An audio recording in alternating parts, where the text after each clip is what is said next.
Hello, I'm FINAL QnA, and this time next week there won't be a Q&A Saturday because instead we'll be watching Minecon Live 2021 where we'll be learning about the brand new features coming to Minecraft in the 1.19 update. Of course there'll be a whole host of other Minecraft announcements happening, but just like how this time last year we learned about the Warden for the first time and all of the other caves and cliffs features that are also exciting, next Saturday we'll be learning about the same things but for 1.19. And so this raises the very obvious question that has come up at least a few times, which is when do you think the Warden will finally be added? I think they'll add it in late October like in Halloween, because it has been a full year since we saw the early development version of the Warden and there is still no snapshot, no beta, not even the experimental snapshots where usually they're unafraid to play around with things and then maybe remove them later. And so the only things we've seen that have been officially developed by Minecraft themselves in that year after that original announcement is the fact that we've seen some of the images, we know exactly what his skin will look like, and we've seen some joking images of him in the overworld with rabbits and stuff like that, but we've seen next to nothing else about the Warden since then. And so this raises the obvious next question, because when do I think it will be added? I mean, clearly it's getting closer and closer to the update releasing. One of two things is going to happen. They're going to add it last minute. It could be an actual surprise for the snapshots in the few weeks before 1.18 comes out. I think what would be really cool is if they just added it to 1.18 without having to add it to snapshots first, so it could actually be like a wild thing to everyone to explore at the same time. That's a good idea. I don't think the Halloween thing will line up with the Warden because snapshots aren't meant to be promotional tools necessarily. They're just kind of showing what they've developed so far. Although in reality, some people do just genuinely play the snapshots every week, even though they're development versions, and you're really not meant to, because they're like, yeah, it's an opportunity to play 1.18 early. So, you know, there's a interesting, problem they have to deal with, which is why they made experimental snapshots, and why this next question from John, who says, did they keep all the experimental snapshot changes? If not, which ones are they keeping? So they kept a large majority of them, and they've said they'll be adding certain other ones to the game. However, I want to quickly correct a video I made last Friday because I spoke about the 7 ways to beat the 1.18 firework rocket nerf, and interestingly enough, it's one of those changes that was in the experimental snapshots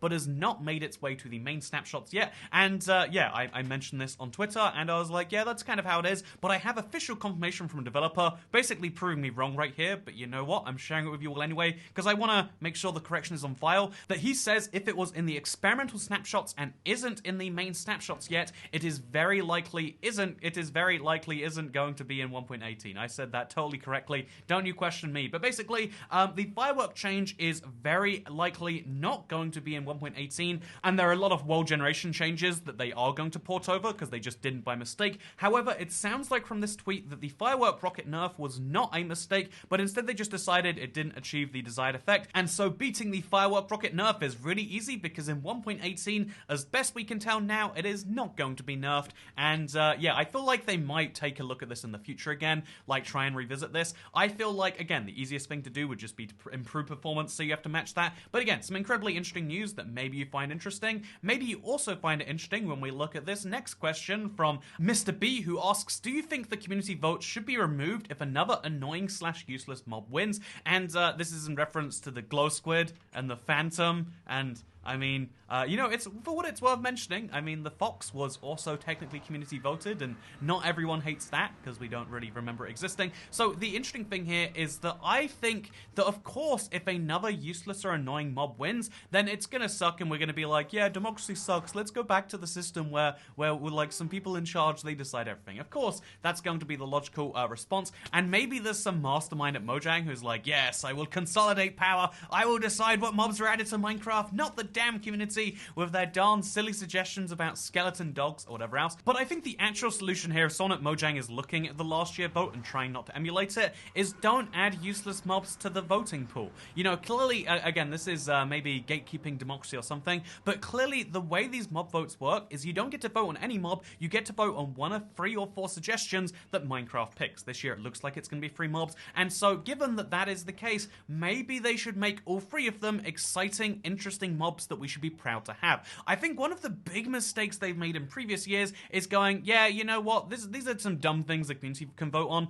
Do you want to have, a Moo Bloom? Oh, you don't? That's fine. We didn't want one either, actually. And the fact that, all of the rejected mob concepts, all of the rejected biome updates, like the frogs and the termites and the ostrich, all of these mobs that we didn't vote on, they haven't even come back to once. Even though they don't, even though they can easily go back and add those mobs in, They haven't wanted to because they don't think they're good ideas, or they would have implemented them in the years after those votes, knowing that hundreds of thousands of players want them. And so instead, how about 3 actually good suggestions? 3 really great, could improve Minecraft ideas that no one would be disappointed if they were added. It's just we're choosing which one gets added first, which is how they always market the mob votes, before revealing that, oh yeah, we've got a cow that's colored like urine, we've got ourselves literal bugs that will add nothing, and we've got a mob that hops in the swamp biome. Are those not exciting choices? No, Minecraft has to obviously pick exciting choices. I hope they decide to do so this year. I hope that someone is thinking about how to make it exciting and to encourage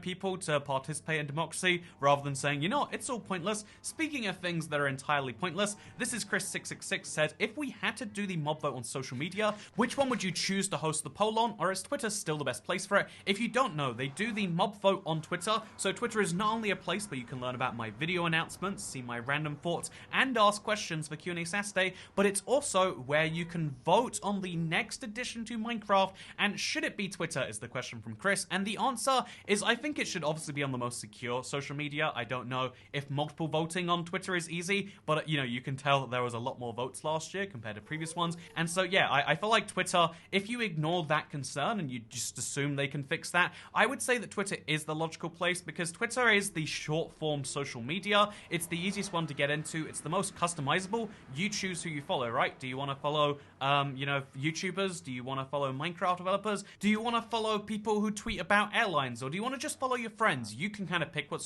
Twitter is as a social media, and so it should be the most harmless. In reality, it isn't, because people turn into this like, oh, I'm feeling righteous in the moment kind of thing. There's a lot of problems with Twitter, of course, but I feel like it's the good one for all those short form things. And if you don't have a Twitter right now, of course sign up for one so you can follow at IVXToyCat. Yeah, that's the best promotion for myself, but I really do think that following your favorite YouTubers is the best way to see the other half of YouTube. Speaking of the other half of YouTube, what will happen if we have a world with the caves and cliffs experimental features turned on after 1.18? Will the toggle disappear and the world become like any other, or will it be stuck in experimental? So they made this mistake in previous updates where you could turn on experimental gameplay to get features like the crossbow. Fun fact, that's why my Let's Play world is on experimental gameplay, because I wanted the crossbow for some reason. And so yeah, now my world is permanently stuck in experimental gameplay. I think the fact that they've named it Caves and Cliffs this time round means that after Caves and Cliffs comes out, either the toggle will still be there but turned on and won't count as experimental, or my imagining is any world after 1.18 won't have that toggle, and so any pre 1.18 world imported in there will be permanently not experimental again. That's my guess. I wonder if they do it that way though, or if they're deliberately going to keep it as experimental, just as a reminder of like, yeah, don't do this or your world will be stuck. I guess it seems kind of mean when you say it that way, so maybe they won't do that. Speaking of things they definitely won't do, isn't 1.19 the archaeology? Question mark. 1.19 might include archaeology. It's a possibility. I wouldn't say it's likely, or we would have heard something about it, and we're probably not going to hear something about it at Minecon Live because they'd have to announce it 2 years in a row. However, we know 1.19 will have a theme, and that archaeology, as being kind of a side feature for some future update, will not be that theme. What will the theme be? We really don't know. I wish we could end the speculation somehow. By the way, I got an interesting question from Cancerous Attitude right here, which is,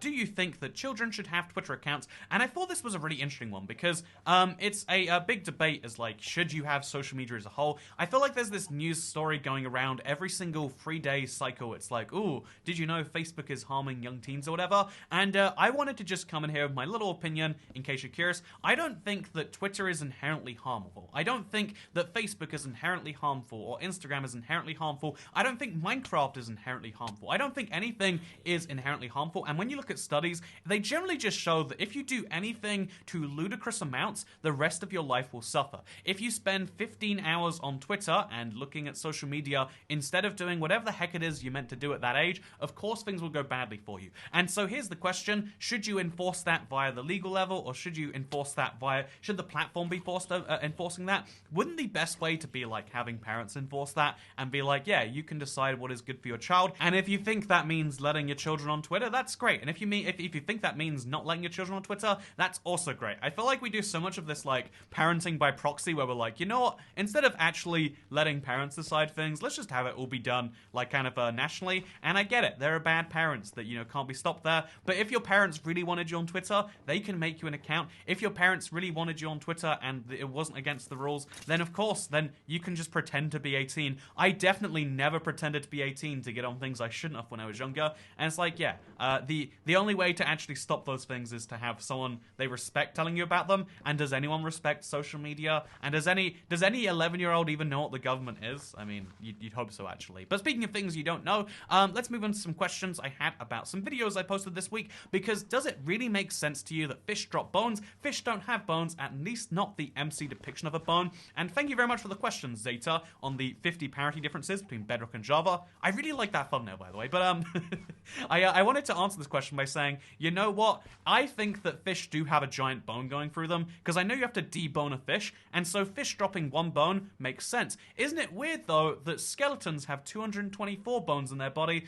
but they only drop 1 to 2 of them? I think that is weird, and that's something I'd like to fix. Alternatively, I saw a Minecraft meme this week that suggested the reason that that's true is because you damage the skeleton so much that you break all of its bones besides 220 something, and you know what, that's horrifying. But you know what else is horrifying? This question from Benjamin Luna on the Don't Play Minecraft on Nintendo Switch video. I can agree with you that certain phones and the controller can be cheaper and run better. The only thing I want to ask is, how can you carry a phone that's as big as a small tablet? And did you know, the phone I showed in that video is actually smaller than the average.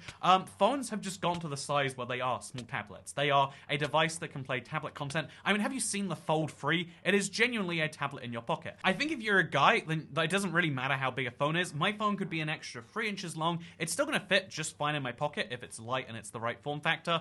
So yeah, I've genuinely never had issues with carrying any size device around with me. Again, maybe if you don't have pockets in your clothing and you have to carry a bag, that's annoying. But then you have a bag, you know. I don't really understand. I've never understood the resistance to larger phones. I think people hate the idea of larger phones, but the fact that they get slightly bigger every year tells me that maybe people are wrong. Speaking of things that people are wrong about, do you think survival Minecraft will be easier or harder after 1.18? And this was a really good question, Caspar. I thought about it a fair amount. Survival gets a nudge harder after 1.18 in terms of the large open cave spaces that will spawn mobs in places you don't expect, as we can tell from custom Minecraft before then. It will be easier to light those caves eventually and to light up the overworld to stop mobs spawning there. And then also it will be easier to get resources like diamonds. I mean, you've seen how easily I've gotten diamonds in this last week. And so overall, is survival Minecraft easier or harder after 1.18? My current inclination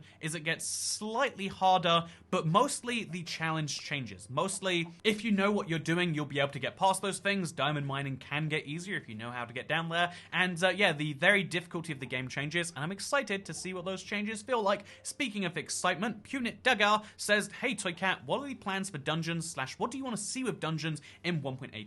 And they're of course talking about the structured dungeons in Minecraft and not the spin-off game, Minecraft Dungeons. But what do I think about their plans for dungeons in 1.18? I'm really disappointed that they haven't unveiled a plan to massively overhaul them. I feel like the Mineshaft got a very mild update, and the Stronghold, because it can spawn lower down, got a very minor update. I feel like dungeons should be much more exciting because they are one of those structures that have just been left around for so long. Minecraft's doing a great job of updating the game and adding new structures, but they're not really paying any attention to their old existing ones beyond Village and Pillage, and I wonder if that's something they could be fixing in 1.19. I really do think 1.19 would be a cool structure update, and I'd love to make a whole video talking about that. In fact, maybe in the next week I'll do precisely that. I think it'd be a lot of fun, and speaking of fun, I hope you all enjoyed this video because it's come to its logical conclusion. I hope that you have a wonderful Saturday, and next Saturday at 5 p.m. we'll be streaming Minecon live on this channel if you want to watch along with me. In case you're curious, in the next few days I'm going to be